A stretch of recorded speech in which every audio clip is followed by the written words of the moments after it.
नमस्कार दोस्तों, मैं राहुल कुमार। जैसा कि एनटीपीसी का एग्जाम डेट दे दिया गया है, जो आप लोग अवगत हैं उससे, तो हम इस बार एनटीपीसी के लिए हम कुछ तैयारी के लिए कुछ रणनीति जो होता है खास, उसका हम लगभग 10 पॉइंट है मेरे हिसाब से मेजर, और आपके हिसाब से जो हो कमेंट कीजिए, उस पर भी हम चर्चा करेंगे।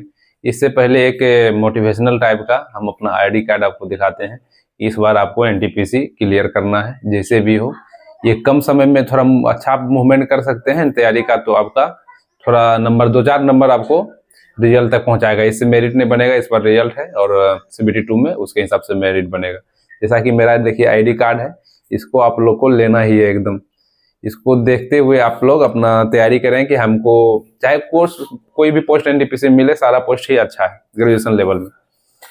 तो हम पहला पॉइंट चर्चा करेंगे कि सिलेबस पर। दूसरा, सिलेबस कंप्लीट नहीं है। बहुत का सिलेबस कंप्लीट नहीं है, फॉर्म भर दिए हैं, सिलेबस पूरा कंप्लीट नहीं है। एक सिलेबस कंप्लीट किसी का आधा है, किसी का पूरा कंप्लीट है। सेट में जिसका कंप्लीट है, सेट में नंबर कम आ रहा है, एवरेज मार्क आ रहा है। और लास्ट समय में क्या पढ़ना है, 20 दिन अब बचा है, इसके समय में क्या पढ़ना है, और इस पर भी चर्चा करेंगे। नया क्वेश्चन पढ़ना है या नहीं पढ़ना है। मेरा पिछला एनटीपीसी में किस तरह हम एग्जाम दिए थे लास्ट समय में, 1 मंथ मेरा क्या स्ट्रेटजी था, और अभी भी जो एनटीपीसी है ये भी हम देने की कोशिश करेंगे। क्योंकि हम पढ़े नहीं है इधर, 1 साल से मेरा छूट गया है। शुरू में पढ़ते थे बिहार एसएससी के लिए, फिर वो नहीं पढ़ पा रहे थे, तो इस पर भी हम चर्चा करेंगे। और सेट क्या देना है, ऑनलाइन या ऑफलाइन देना है। फोन से लास्ट के समय में फोन से सेट प्रैक्टिस करना है, मॉक टेस्ट ऑनलाइन, या फिर सिस्टम या लैपटॉप कहीं भी साइबर कैफे में बैठ के आप कर सकते हैं। उस पर भी हम चर्चा करेंगे अच्छे से, क्योंकि सेट प्रैक्टिस काफी इंपॉर्टेंट होता है, इस बात को ध्यान देना होगा। पहले देखिए हम सिलेबस पर आते हैं। मैथ टोटल 100 क्वेश्चन का पूछा जाएगा। मैथ 30 रहेगा, रीजनिंग 30, 60 नंबर तो ये अपना है। मतलब मैथ रीजनिंग अच्छा से पढ़ लीजिए तो 60 नंबर अपना है। जीके जीएस करंट अफेयर 40 का है, जिसमें आपको स्टैटिस्टिक्स और करंट अफेयर बहुत देखने को मिलेगा। 15-20 क्वेश्चन मेंस में तो बहुत सीबीटी 2 में मिला था स्टैटिस्टिक्स का। जीके में भी स्टैटिस्टिक्स डाल के उसमें दिया गया था विविध वाला क्वेश्चन। तो ऐसा नहीं है कि आपको स्टैटिस्टिक्स बुक लेके ही आप पढ़ना है लास्ट समय में, ऐसा भी कुछ नहीं करना है। स्टैटिस्टिक्स है, आप सिलेबस कंप्लीट किए होंगे, हर हिस्ट्री में भी स्टैटिस्टिक्स है, आप पढ़िएगा हिस्ट्री पूरा, उसमें भी स्टैटिस्टिक्स आपको अपने आप स्टैटिस्टिक्स बन जाता है। उसी सबका चुन के इधर छांट के स्टैटिस्टिक्स बना दिया जाता है। जिसका सिलेबस कंप्लीट नहीं है उसके लिए हम चर्चा करते हैं। आपका सिलेबस कंप्लीट जिन लोगों का नहीं है, वो ये एग्जाम के टेंशन नहीं ले, बिल्कुल नहीं, जो सच्चाई है। क्योंकि आप इसके चक्कर में रहिएगा, आगे वाला एग्जाम आपसे भी नहीं निकलेगा। बिना सिलेबस कंप्लीट आप कोई एग्जाम निकाल नहीं सकते हैं। आपको ये बात बुरा लग सकता है, लेकिन आप नेक्स्ट एग्जाम के हिसाब से वो आप सिलेबस कंप्लीट पहले कीजिए, उसके बाद किसी एग्जाम में भिड़िए, चाहे 1 साल के बाद ही कंप्लीट काहे न हो। आप कोई भी टीचर का मैथ रीजनिंग का फाउंडेशन बेच लीजिए, जब भी लीजिए फाउंडेशन लीजिए, ऑनलाइन या ऑफलाइन। मेरे हिसाब से लगता है ऑनलाइन लीजिए, जल्दी सिलेबस कंप्लीट हो जाएगा, आपके अकॉर्डिंग चलेगा वो क्लास, रिकॉर्डेड बैच। और जीके का भी ले लीजिए, जीके जीएस का कोई भी टीचर का, उसके अनुसार पढ़िए। जब तक सिलेबस कंप्लीट नहीं है तब तक कोई एग्जाम रियल देना मुश्किल ही है।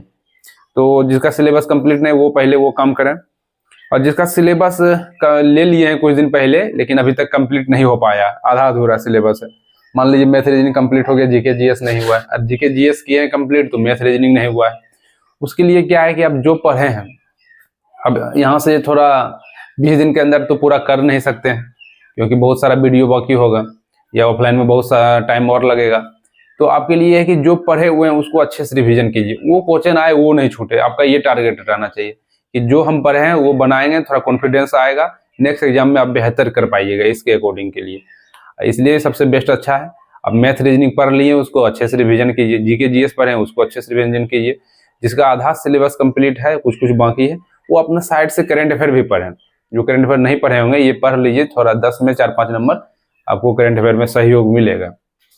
और आते हैं सिलेबस पूरा कंप्लीट हो गया है, लेकिन नंबर काफी कम है। उसके लिए मेन रीजन है कि आपका रिवीजन बहुत खराब है तरीका करने का।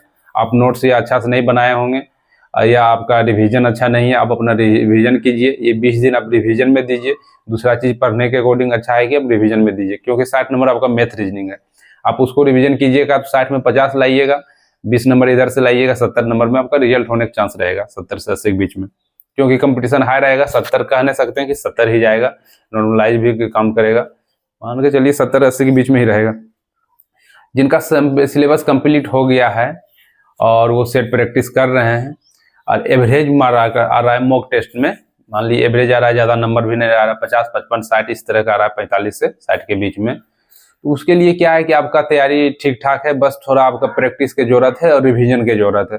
और उसके रिवीजन का तरीका ऐसा नहीं है कि पूरे रिवीजन कीजिए, जैसे सेट प्रैक्टिस करते हैं, अब देखिए किस चैप्टर में आपका प्रॉब्लम है, उस चैप्टर का नोट्स में आपके पास है तो वहां से रिवीजन कीजिए, नहीं तो यूट्यूब पर देखिए, उस सेम चैप्टर देखिए, सेम टाइप देख के अपना वो कंफ्यूजन दूर करते रहिए हर सेट में। ये नहीं एग्जाम नहीं देगा ऐसा नहीं, एग्जाम के बाद भी और अभी भी। और अभी तो एग्जाम है तो आपको पूरा रिवीजन करना ही पड़ेगा, मैथ, रीजनिंग को, जीके, जीएस जितना आप पढ़ लिए उतना ही रिवीजन कीजिए। नया क्वेश्चन पढ़ने की जरूरत मेरे हिसाब से लगता नहीं है, 20 दिन में पढ़ भी नहीं पाइएगा, पढ़ के कन्फ्यूजन ही होगा। इसलिए जिसका एवरेज मार्क्स आ रहा है उसके लिए यही सब बहुत अच्छा रहेगा। और रही बात 20 दिन बचा हुआ है, क्या स्ट्रेटजी रहना चाहिए, सबसे अच्छा 20 दिन का स्ट्रेटजी मेरे हिसाब से है कि आप सुबह उठिए तो आप करंट अफेयर पढ़िए सबसे पहले 1-2 घंटा, उसके बाद आपके पास जितना जीके का नोट्स वगैरह जो भी आप बना के रखे हैं या जिस बुक से आप पढ़ के रखे हुए हैं, आदत बनाए हुए हैं, उस बुक को आप रिवीजन कीजिए। याद नहीं करना है, एक बार पूरा सिलेबस पढ़ के रिवीजन कर देना है, इतना स्पीड में आपको पढ़ना है पैक हो गए। उसके बाद जब फिर खाना पीना बनाने के बाद आप मैथ रीजनिंग में आप लोग ग्रुपिंग कर सकते, ग्रुपिंग के टाइम अब नहीं रहा मैथ रीजनिंग का, तो 20 दिन में ग्रुपिंग कीजिएगा तो आपका सिलेबस कंप्लीट नहीं हो पाएगा। खुद अकेले बैठ के आप मैथ रीजनिंग जितना है उसको रिवीजन कीजिए, आप स्टार वगैरह मार कर रखे होंगे, जो ज़्यादा हार्ड है उसको लास्ट समय में भी कर सकते हैं, जाने से पहले। जाने से एग्जाम से पहले 2-3 दिन मन नहीं लगेगा, इसलिए 3 दिन को छोड़ के मानिए, 3 दिन पहले तक ही जो कर सकते हैं 3 दिन तक एकदम बिल्कुल मन नहीं लगेगा कब एग्जाम हो जाए, तो यही करना है। और रही बात फिर सेट प्रैक्टिस का, सेट प्रैक्टिस एक ऑफलाइन दीजिए और उसके बारे में हम एक ऑनलाइन दीजिए। और ऑनलाइन कैसे देना है, आपको लास्ट समय है, 20 दिन है, हमको लगता है आपके पास सिस्टम है तो लैपटॉप वगैरह है, ठीक है, नहीं दोस्त के पास से उससे भी मांग सकते हैं, नहीं तो सबसे अच्छा साइबर कैफे में एक सेट कम से कम सिस्टम पर दीजिए। और मोबाइल में अभी दे सकते हैं, जितना एक सेट दीजिए, एक ऑफलाइन दीजिए, बेस्ट रहेगा मेरे हिसाब से। और नहीं दे पा रहे हैं तो एक ऑनलाइन ही दीजिए, लेकिन सिस्टम पर दीजिए, टाइम का कमी है, रिविजन ज्यादा है तो। और रही बात कि इस बार का, पिछला बार मेरा एनटीपीसी में क्या कंडीशन था लास्ट के समय में, हम पिछला बार एनटीपीसी जो दिए थे लास्ट समय में सेम जितना बताएं अभी वही में हम किए थे। जैसे कि लास्ट समय में मेरा सिलेबस कंप्लीट था और हम उधर दरोगा की तैयारी कर रहे थे, मेरा जीके भी बढ़िया हो गया था क्योंकि उधर बहुत बार पढ़ चुके थे, तो हम बढ़िया रहने के कारण भी हम जीके एक शुरू से लास्ट तक पढ़े थे।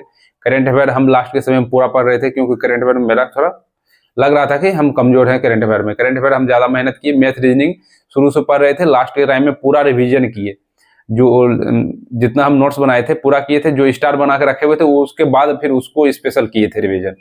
आप लोग भी इस तरह किए होंगे। और जीके में भी वही है कि जो हमको लग रहा था टॉपिक हार्ड है, जिससे क्वेश्चन ज्यादा आने का संभावना, जैसे आधुनिक इतिहास में आधुनिक भारत से है, ऐसे पूरा पढ़िए, ये नहीं कि यहाँ से आने की संभावना है। आपके लगेगा कि मेरा कमजोर है, उसको एक बार और पढ़ सकते हैं, लेकिन कोई भी कहाँ से आएगा कोई बता नहीं सकता है, आप पूरा कंप्लीट कीजिए जो पढ़े हुए हैं।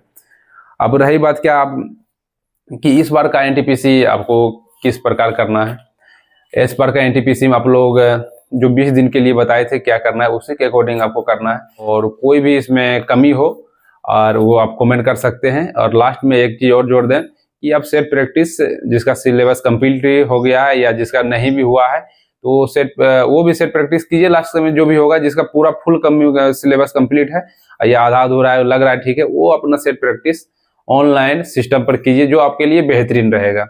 आप लोग आइए और इस आईडी कार्ड आपको इंडियन रेलवे द्वारा दिया जाएगा। मिलते हैं नेक्स्ट वीडियो में, तब तक के लिए जय हिंद।